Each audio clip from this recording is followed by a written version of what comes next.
আচ্ছা, কখনো ভেবে দেখেছেন এই যে ঘরের চারটি দেয়াল, এরা যদি সত্যি সত্যি কথা বলতে পারত, কি বলতো? মানে কি রহস্য লুকিয়ে আছে তাদের ভেতরে? আজকের গল্পটা ঠিক এমনই, হাড় হিম করা একটা গল্প। আর আমি বাজি ধরে বলতে পারি, এটা শোনার পর নিজের ঘরের দেয়ালগুলোর দিকে তাকাতে একটু হলেও গা ছমছম করবে। চলুন তাহলে শুরু করা যাক। ভাবুন তো একবার, মাঝরাত, চারদিক একদম চুপচাপ, সবাই ঘুমে অচেতন। ঠিক সেই সময়ে যদি একটা অচেনা শব্দ কানে আসে, এমন একটা শব্দ যার উৎস বা কারণ কোনোটাই খুঁজে পাওয়া যাচ্ছে না, এই যে একটা নির্ব্যাখ্যাত অনুভূতি, আজকের গল্পটা ঠিক এখান থেকেই শুরু।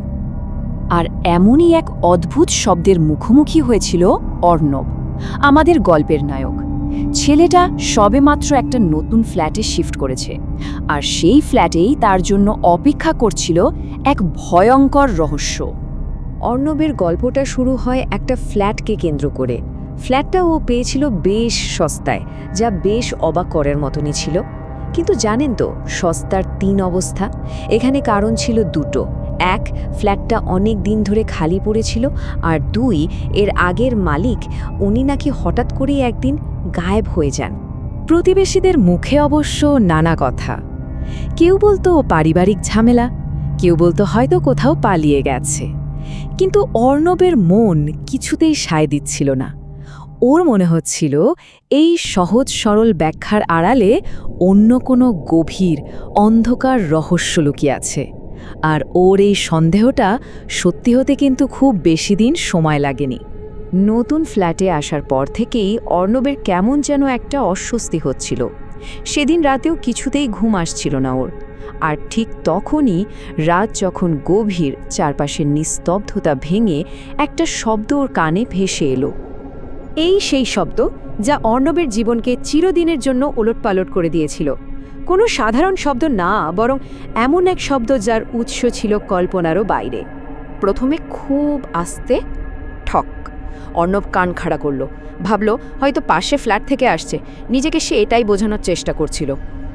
কিন্তু না, শব্দটা আরও একটু স্পষ্ট হলো। এত কাছ থেকে আসছে যে পাশের ফ্ল্যাট হওয়াটা প্রায় অসম্ভব। ওর বুকের ভেতরটা কেমন যেন ধক করে উঠল। আর ঠিক তখনই ওর রক্ত হিম হয়ে গেল। শব্দটা আসছে দেয়ালের ভেতর থেকে, ঠিক যেন তার নিজের ঘরের ভেতরেই দেয়ালের ওপাশ থেকে কেউ আস্তে আস্তে টোকা দিচ্ছে। ভয় আর কৌতূহল সব মিলেমিশে একাকার। অর্ণব আস্তে আস্তে দেয়ালের কাছে গিয়ে কান পাতল, আর সাথে সাথে টোকা দেওয়ার শব্দটা একদম থেমে গেল। কয়েক মুহূর্তের জন্য পিন পতন নীরবতা, আর তারপরেই দেয়ালের ভেতর থেকে ভেসে এলো একটা চাপা ফিসফিসে গলা। তুমি কি শুনতে পাচ্ছ? অর্ণব ভয়ে ছিটকে পিছিয়ে এলো। মানে এ ঘরে তো একা। সারা রাত ভয়ে অর্ণবের এক ফোঁটাও ঘুম হলো না। পরদিন সকালে সে উঠে পুরো দেয়ালটা খুঁটিয়ে দেখতে লাগল। ওর চোখ আটকে গেল দেয়ালের একটা নির্দিষ্ট জায়গায়। কি এমন ছিল সেখানে? দেয়ালের ওই অংশটার রংটা কেমন যেন সামান্য আলাদা। কৌতূহল নিয়ে নখ দিয়ে আঁচড়ো দিতেই ঝুরঝুর করে প্লাস্টার খসে পড়ল, আর বেরিয়ে এলো ছোট্ট একটা ফাটল। অর্ণব সাথে সাথে ফোনের টর্চ জ্বালিয়ে সেই ফাটলের ভেতরে আলো ফেলল। আর যা দেখল তার জন্য ও একেবারেই প্রস্তুত ছিল না। দেয়ালের ভেতরে আরেকটা ছোট দমবন্ধ করা ঘর, আর সেই ঘরের মেঝেতে কেউ একজন বসে আছে। তার চোখ দুটো প্রাণহীন, চামড়ায় একেবারে শুকনো কাগজের মতো। আর সে তাকিয়ে আছে সরাসরি অর্ণবের দিকে। অর্ণবের মনে হলো ও হৃৎপিণ্ডটা যেন এক মুহূর্তের জন্য থেমে গেছে। অর্ণব চিৎকার করে চোখ ফিরিয়ে নিল, কিন্তু কয়েক সেকেন্ড পর সাহস করে যখন আবার তাকালো, দেখল ভেতরটা একদম ফাঁকা, কিচ্ছু নেই, কেউ নেই। তাহলে কি পুরোটাই তার মনের ভুল ছিল? সে কি পাগল হয়ে যাচ্ছে? নিজের বাস্তবতার উপর বিশ্বাসটাই যেন নড়ে গেল ওর। সেদিন রাতে ভয় আর বিভ্রান্তি নিয়ে সে ঘুমাতে গেল, কিন্তু দুঃস্বপ্নটা তখনও শেষ হয়নি। মাঝরাতে আবার সে শব্দ ফিরে এলো, ঠক ঠক ঠক। তবে এবার আওয়াজটা আরও জোরে, আরও মরিয়া। এবার অর্ণবকে আর কান পাততে হলো না। ওর চোখের সামনেই দেয়ালের প্লাস্টার খসে পড়তে শুরু করলো। ফাটলটা একটু একটু করে বড় হতে লাগলো, আর সেই ফাটল দিয়ে বেরিয়ে এলো এক ঠান্ডা স্যাঁতস্যাঁতে বাতাস। আর বাতাসের সাথে ভেসে এলো সেই একই ফিসফিসানি। কিন্তু এবার তার আবেদনটা আরও স্পষ্ট, আরও ভয়ঙ্কর। দেয়ালের ওপাশের সত্তাটা বাইরে আসতে চায়। অর্ণব তার সবটুকু সাহস এক করে কাঁপা কাঁপা গলায় প্রশ্ন করল। ওর গলা দিয়ে যেন আওয়াজই বেরোতে চাইছিল না। ও শুধু জানতে চেয়েছিল দেয়ালের ওপাশে আসলে কে আছে। কয়েক মুহূর্তের দীর্ঘ, দম বন্ধ করা নীরবতা। তারপর দেয়ালের ভেতর থেকে উত্তরটা এলো।